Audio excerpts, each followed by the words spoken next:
You know, St. Louis is an incredible community. We're going to show some of the great leaders in our community, the businesses that are here, the groups, organizations, and charities that make it so awesome. We'll do this right here live for you on the Cardinal Cowboy Show. Giddy up!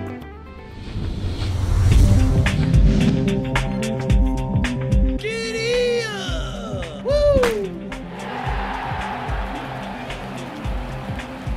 Hey there, it's the Cardinal Cowboy Show. My name is Paul Cook from CBS Radio St. Louis, Y98. So happy to have you here. You know, you've seen the Cardinal Cowboy around. You might not know the story behind this guy. He's got so many things going. He's my buddy, and I'm so happy I get to interview the guy who interviews all of these great clients and people. Tell me, how's it going with this new venture you got going? Well, this is my passion. This is something that's close to my heart, and I really get to put the spotlight on some of the influential people in our community and share a little bit about what they do and how they make St. Louis the great city that it is.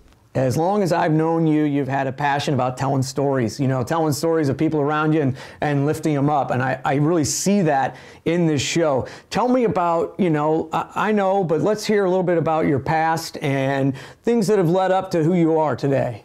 Yeah, sure. The story goes back, really, you can trace it back to the early days. I first stole the Augie Busch red cowboy hat from my dad, and I said, you know, I'm going to wear this thing for fun. Fast forward to high school, I've got my high school prom picture with the hat. My dad said, why don't you put the hat on? Then we go through college, and I was playing summer baseball. St. Louis Amateur Baseball Association, SLABA, the competitive league that you played in. SLABA, a lot of great players have come out of the SLABA league. Yeah, SLABA is the premier, had been the premier league for a long time in St. Louis. If somebody played real competitive baseball, that's where they played. David Freese played there, Ryan Howard played there, Kyle McClellan, and there's a number of other guys that have come out of that league that are now in the big leagues. And you know, it's interesting, I was talking to David because I go to different events, and he was there, and I said, I understand you won the MVP for the league. And did you also win the MVP for your team then also? That means I've won the same award as and Ryan Howard. And they said, yeah, that's the way it's done. Oh, that's awesome. And so that's one of my claims to fame. But I go away to college to play ball and then was hit by a drunk driver.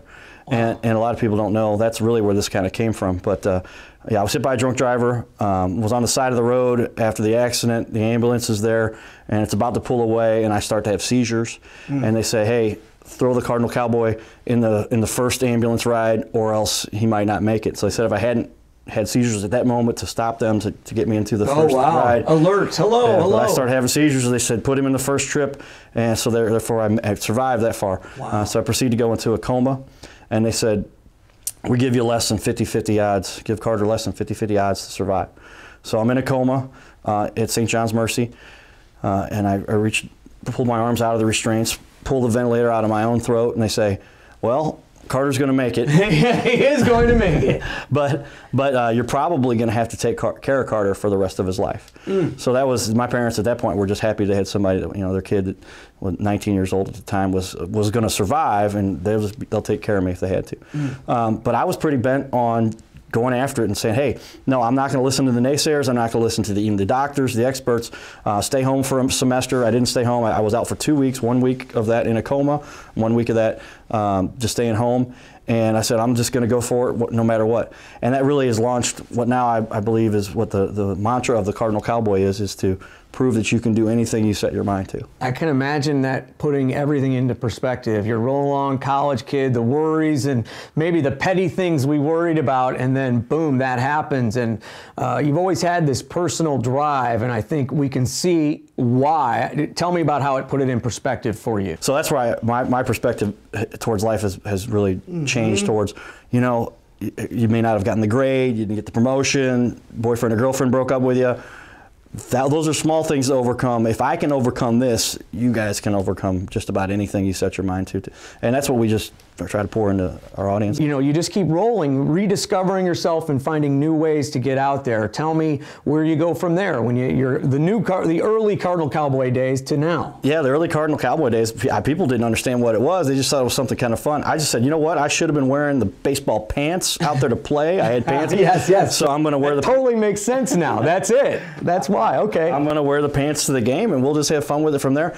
So it's turned out to be something kind of fun, and it's all been positive. And my team has always been the Cardinals, you know.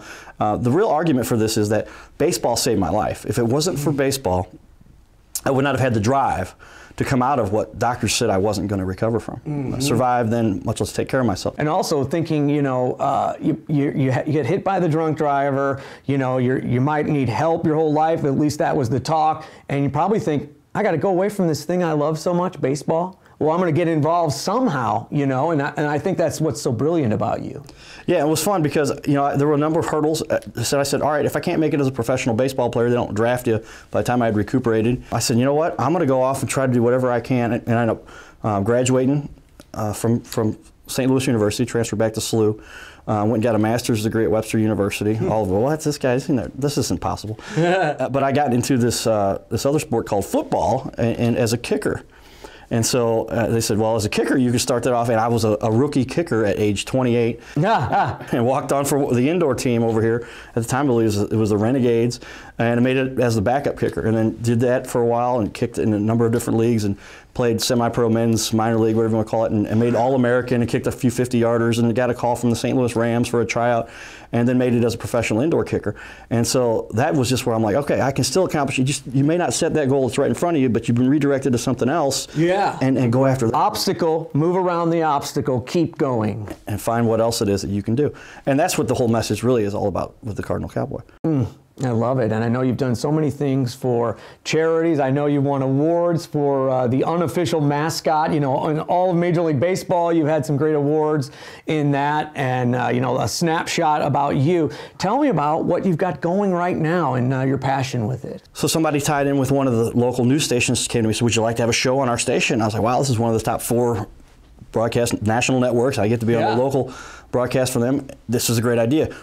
Here's my idea, what I'd like to do to highlight some of the businesses, charities, and organizations that really make St. Louis the great city that it is. Exciting. Can't wait to see more. It's Turnabout. I get to interview the interviewer. It's Paul Cook on the Cardinal Cowboy Show. Thank you so much, buddy. Thank you, Paul.